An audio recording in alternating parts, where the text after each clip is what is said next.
ବ୍ରତଘର ସରିଗଲା। ଏବେ ରୋଷଣୀ ପାଇଁ ଆମେ ସମସ୍ତେ ରେଡ଼ି ହେଇ ବାହାରି ଯାଇଥିଲୁ। ନାନୀ ଆଉ ମୁଁ ମିଶି ରୁଦ୍ରକୁ ସଜେଇଦେଲୁ। ପିଲାଟା ସକାଳୁ କିଛି ଖାଇନଥିଲା, ତା ମୁହଁଟା ଶୁଖିଯାଇଛି। ଚାହୁଁ ଚାହୁଁ କେତେ ଶୀଘ୍ର ତାକୁ 9 ବର୍ଷ ହେଇଗଲା ଜଣା ବି ପଡ଼ିଲାନି। ପୁରା ଇନୋସେଣ୍ଟ ହେଇକି ଚାହିଁଥାଏ, କିଛି ବି କହୁନଥାଏ। ଏପଟେ ଭାଇନା ଆମର ଢାଳ ଛତା ଧରି ବାହାରି ଯାଇଥିଲେ। ଆମେ ସେ ଘର ପାଖ ଶିବ ମନ୍ଦିରକୁ ଯାଇଥିଲେ ମୁଣ୍ଡିଆ ମାରିବା ପାଇଁ। ସେ ମନ୍ଦିରଟି ତାକୁ କହିଲେ ତୁ ବ୍ରହ୍ମଚାରୀ ହବୁ କି ନାହିଁ? ସେ କହିଲା ନା ନା, ମୋ ବୋଉକୁ ଛାଡ଼ିକି ମୁଁ ରହିପାରିବିନି। ଯେତେବେଳେ ତାକୁ 3ଟା ଗାର କହିଲେ ଡେଇଁବାକୁ, ସେ ଜମା ବି ଡେଇଁଲାନି କି ଗଲାନି। ମନ୍ଦିରରୁ ଆସିଲା ଭିତରେ ରଥ ଆସିକି ପହଞ୍ଚି ଯାଇଥିଲା।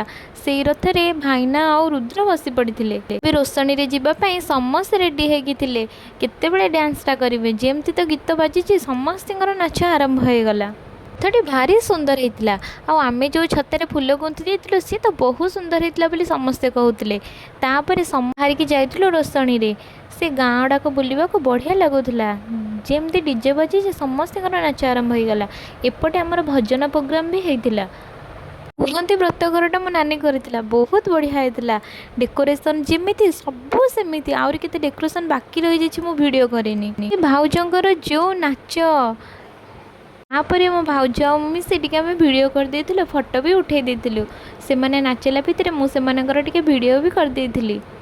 ଜେଜେମା କହିଲେ ମୁଁ ମୋ ନାତିର ବ୍ରତଘରରେ କେମିତି ନାଚିବିନି, ତାଙ୍କର ବି ଯେଉଁ ନାଚ, ବହୁତ ଖୁସି ଲାଗୁଥିଲା। ସମସ୍ତେ ଆସିଥିଲେ, ମୋ ସବୁ ଭଉଣୀମାନେ ବି ଆସିଥିଲେ। ଏତେ ବଢ଼ିଆ ଲାଗୁଥିଲା। ଏଇଟା ଥିଲା ମୋର ଆଜିର ମିନି ବ୍ଲଗ୍।